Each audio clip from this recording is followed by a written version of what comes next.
আসসালামু আলাইকুম। সংবাদে আপনাদের সবাইকে স্বাগত জানাচ্ছি। আমি ফিরোজ তোহা। শুরুতেই আরবে কেবলস সংবাদ শিরোনাম। বাংলাদেশের সর্বশেষ গুরুত্বপূর্ণ আপডেট সংবাদ আপনাকে স্বাগত। শুরুতেই সংবাদ শিরোনাম, পরে বিস্তারিত। শুরুতেই জানাবো, ডালিমের পর ইলিয়াসের লাইভে আসছেন কর্নেল রাশেদ চৌধুরী।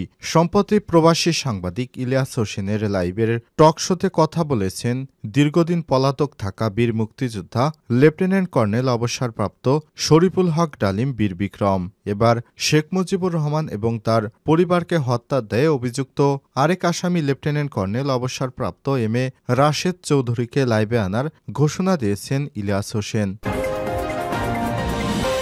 এরপর জানাবো, কোনো ফ্যাসিবাদ সরকারকে সুযোগ না দেওয়ার পরামর্শ মাহমুদুর রহমানের। কোনো ফ্যাসিবাদ সরকারকে আগামীতে আর সুযোগ না দেওয়ার জন্য দেশের মানুষের প্রতি আহ্বান জানিয়েছে আমার দেশ পত্রিকার সম্পাদক মাহমুদুর রহমান। জানাবো, ১৯৭১ সালে পাকিস্তানি সেনাবাহিনী জামাতকে দেশপ্রেমিক বলেছিল বললেন দুদু। বিএনপির ভাইস চেয়ারম্যান শামসুজ্জামান দুদু বলেছেন, স্বাধীনতা বিরোধী শক্তি আর ফ্যাসিবাদী সহযোগীরা মিলে গণতন্ত্র লুটেপুটে নষ্ট করেছে। যারা গত ১৬ বছর শেখ হাসিনার অবৈধ নির্বাচনকে বৈধতা দিয়েছে, এমন একটি রাজনৈতিক দলের মেরুকরণের গণতন্ত্র পরিপুষ্ট হবে না। আজ বৃহস্পতিবার ২৩শে জানুয়ারি সকালে ঠাকুরগাঁও জেলা বিএনপির আয়োজনে জেলা শিল্পকলা অডিটোরিয়ামে সাংগঠনিক সভায় সব মন্তব্য করেছেন দুদু। এদিকে ছাত্রদের প্রতিনিধি সরকারে রেখে নির্বাচন মানবে না রাজনৈতিক দলগুলো, বললেন মির্জা ফখরুল।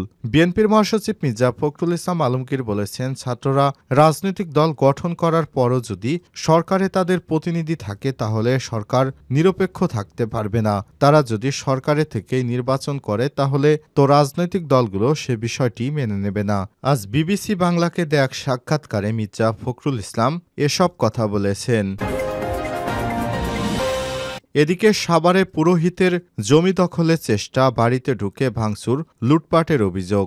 ঢাকার সাভারের আশুলিয়ায় জমি সংক্রান্ত বিরোধের জেরে এক হিন্দু পুরোহিতের বসতবাড়িতে ঢুকে হামলা, ভাঙচুর ও লুটপাটের অভিযোগ পাওয়া গেছে। এই ঘটনায় মঙ্গলবার আশুলিয়া থানায় মামলা করেছে ভুক্তভোগী সন্তোষ চট্টোপাধ্যায়। হামলায় অভিযুক্তরা হলেন মোহাম্মদ জাহাঙ্গীর আলম, মোহাম্মদ মনির হোসেন, মোহাম্মদ সানোয়ার হোসেন, সাইফুল ইসলাম, শামীম হোসেন ওরফে বাবু, মোহাম্মদ রকি, মোহাম্মদ জোয়েল, কাননবালা সরকার, দীপক মণ্ডল, দিলীপ মণ্ডল সহ অজ্ঞাত আরও ৪-৫ জন। তারা সবাই সাভারের আশুলিয়ার মির্জানগর এলাকার বাসিন্দা।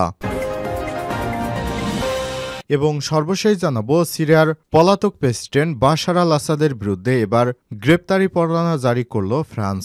সিরিয়ার ক্ষমতাচ্যুত প্রেসিডেন্ট বাশার আল আসাদের বিরুদ্ধে যুদ্ধ অপরাধের দায়ে এমন অভিযোগ এনে এমন পদক্ষেপ নিয়েছেন দুইজন ফরাসি ম্যাজিস্ট্রেট। আজ ফ্রান্সের বিচারিক কর্তৃপক্ষের একটি সূত্রই খবর নিশ্চিত করেছে, খবর রয়টার্সের। প্রিয় দর্শক, এতক্ষণ শুনছিলেন সংবাদ শিরোনাম, এবারে বিস্তারিত। তবে তার আগে বন্ধুরা, অনুরোধ থাকবে সংবাদটিতে একটি লাইক দিন। এই চ্যানেলে আপনি নতুন হয়ে থাকলে আমাদের সংবাদটি দেখতে দেখতে চ্যানেলটি সাবস্ক্রাইব করে রাখুন। কমেন্ট করে বন্ধুরা আপনার মূল্যবান মতামত জানিয়ে দিন আপনি বিশ্বের কোন দেশ থেকে বা বাংলাদেশের কোন স্থান থেকে আমাদের সংবাদটি দেখছেন এবং শুনছেন। এবারে বিস্তারিত। ডালিমের পর ইলিয়াসের লাইভে আসছেন কর্নেল রাশেদ চৌধুরী। সম্প্রতি প্রবাসী সাংবাদিক ইলিয়াস হোসেনের লাইভ টক শোতে কথা বলেছেন দীর্ঘদিন পলাতক থাকা বীর মুক্তিযোদ্ধা লেফটেন্যান্ট কর্নেল অবসরপ্রাপ্ত শরীফুল হক ডালিম বীর বিক্রম। এবার শেখ মুজিবুর রহমান এবং তার পরিবারকে হত্যার দায়ে অভিযুক্ত আরেক আসামি লেফটেন্যান্ট কর্নেল অবসরপ্রাপ্ত এম এ রাশেদ চৌধুরীকে লাইভে আনার ঘোষণা দিয়েছে ইলিয়াস হোসেন। সোমবার ২০শে জানুয়ারি নিজের ভেরিফাইড ফেসবুক পেজে ঘোষণা দেন তিনি। সেখানে সাংবাদিক ইলিয়াস হোসেন লিখেছেন, আগামী শুক্রবার ২৪শে জানুয়ারি বাংলাদেশ সময় রাত ৯টায় সরাসরি আমার ফেসবুক পেজে এই লাইভ সম্প্রচারিত হবে। পোস্টের সঙ্গে রাশেদ চৌধুরী একটি ছবিও যুক্ত করেছেন তিনি। সেনাবাহিনীর সাবেক কর্মকর্তা ও বীর মুক্তিযোদ্ধা রাশেদ চৌধুরী বঙ্গবন্ধু হত্যা মামলায় মৃত্যুদণ্ডপ্রাপ্ত আসামি। বর্তমানে তিনি যুক্তরাষ্ট্রের লস অ্যাঞ্জেলেসে আছেন বলে জানা গেছে। লেফটেন্যান্ট কর্নেল অবসরপ্রাপ্ত এম এ রাশেদ চৌধুরী ১৯৬৯ বাংলাদেশ সেনাবাহিনীতে যোগদান করেন। 1976 সালে দ্বিতীয় সচিব হিসেবে জেদ্দায় বাংলাদেশ মিশনের দায়িত্ব পান। Nairobi Thailand, Libya Germany, Kuala Lumpur Brasilia Nigeria ও কানাডায় কূটনৈতিক মিশনে নিয়োজিত ছিলেন তিনি। 1996 সালে আওয়ামী লীগ সরকার ক্ষমতায় আসলে টোকিওতে কূটনৈতিক হিসেবে নিযুক্ত হন তিনি। তখন তাকে ঢাকায় ফেরার নির্দেশ দেয়া হলে দেশে ফিরে না এসে যুক্তরাষ্ট্রে চলে যান তিনি। পরে তাকে বরখাস্ত করা হয়। সে সময় সরকার চাঁদপুর জেলার হাজীগঞ্জ উপজেলায় রাশেদ চৌধুরী 1.15 একর জমি জব্দ করে। শেখ মুজিবুর রহমানের হত্যাকাণ্ডের 23 বছর পর 1998 সালে নিম্ন আদালতের রায়ে অন্য আসামিদের সঙ্গে পলাতক অবস্থায় রাশেদ চৌধুরীকে মৃত্যুদণ্ডের আদেশ দেওয়া হয়। 2009 সালে 18 নভেম্বর উচ্চ আদালত 12 জন কর্মকর্তার মৃত্যুদণ্ড বহাল রাখে। 2010 সালে ফাঁসির দণ্ডপ্রাপ্ত 6 জনের রায় কার্যকর হলে রাশেদ চৌধুরী সহ নিজেকে পলাতক অন্যদের মৃত্যুদণ্ড কার্যকর হয়নি। রাশেদ চৌধুরী মার্কিন যুক্তরাষ্ট্রের রাজনৈতিক আশ্রয়ে নিজেকে নিরাপদে রাখতে সক্ষম হন। রাশেদ চৌধুরীকে ফেরত আনতে বাংলাদেশের তৎকালীন আওয়ামী লীগ সরকার আনুষ্ঠানিকভাবে মার্কিন যুক্তরাষ্ট্র সরকারের সঙ্গে বারবার যোগাযোগ করেও ব্যর্থ হয়। উল্লেখ্য, গত 5 ডিসেম্বর মেজর অবসরপ্রাপ্ত শরীফুল হক ডালিমকে লাইভে এনে ব্যাপক আলোড়ন সৃষ্টি করেছেন ইলিয়াস হোসেন। নিজের ইউটিউব চ্যানেলে প্রচারিত টক শোটি ইতিমধ্যেই ভাইরাল হয়েছে। সেখানে বাংলাদেশের মহান মুক্তিযুদ্ধের ইতিহাস ও 75-এর 15 আগস্টের নেপথ্যের ইতিহাস তুলে ধরেন বিদেশে নির্বাসিত সাবেক এই সামরিক কর্মকর্তা।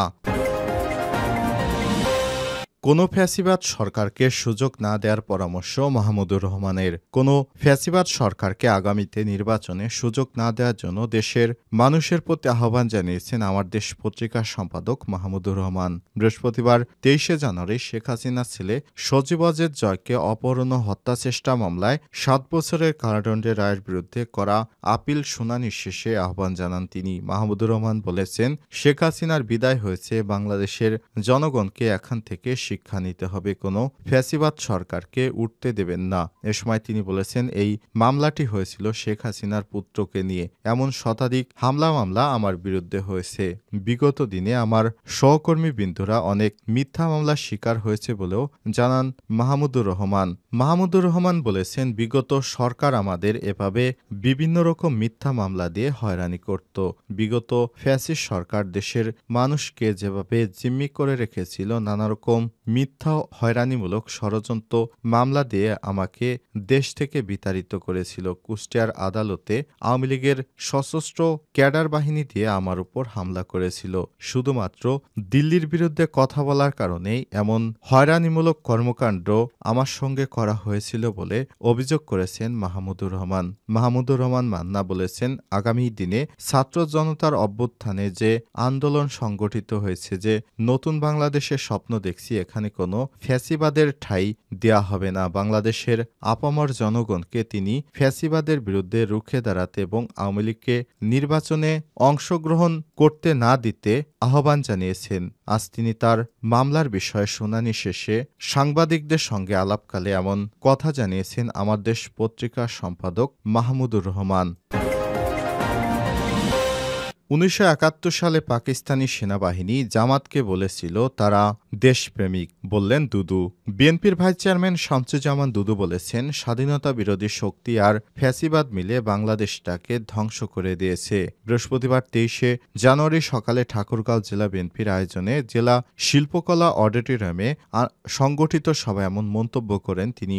জামাত চরমোনাইয়ের একত্র হওয়ার বিষয়ে দুদু বলেছেন, রাজনৈতিক মেরুকরণে এবং গণতন্ত্রের প্রশ্নে সবাই সবার অবস্থান থেকে আগামী নির্বাচনকে মোকাবেলা করতে চাই। স্বাধীনতা বিরোধী রাজনৈতিক দল হিসেবে যারা সিলমারা 71 সালে পাকিস্তানের পক্ষে অবস্থান নিয়েছে, এমন একটি দল যারা গত 16 বছর শেখ হাসিনার অবৈধ নির্বাচনকে বৈধতা দিয়েছে, এমন একটি রাজনৈতিক দলের মেরুকরণে গণতন্ত্র পরিপুষ্ট হবে না। সেনাবাহিনী জামাত দেশপ্রেম প্রসঙ্গে শামসুজ্জামান দুদু বলেছেন, 1971 সালে পাকিস্তানি সেনাবাহিনী জামাতকে দেশপ্রেমিক বলেছিল। হঠাৎ করে এমন বক্তব্য সে কথা মনে করে দেয় পাকিস্তানি ধারা থেকে বেরিয়ে আসতে পেরেছে কি, এটি আগে পরিষ্কার করলে ভালো হতো। তিনি আরও বলেছেন, বিএনপি সবসময় নির্বাচনের জন্য প্রস্তুত। আমরা 14 সাল থেকে একটি অংশগ্রহণমূলক নির্বাচন করতে চাই, কিন্তু বিগত ফ্যাসিস্ট সরকার আমাদের সেই সুযোগ থেকে বঞ্চিত করেছিল। ছাত্র জনতার অভ্যুত্থানের মাধ্যমে আমরা নির্বাচনের সুযোগ পেয়েছি। তিনি বলেন,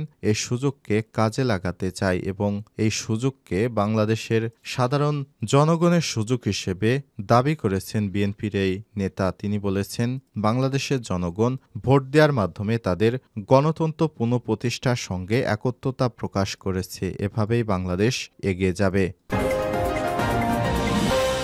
ছাত্রদের প্রতিনিধি সরকারে রেখে নির্বাচন মানব না, বললেন মির্জা ফখরুল ইসলাম।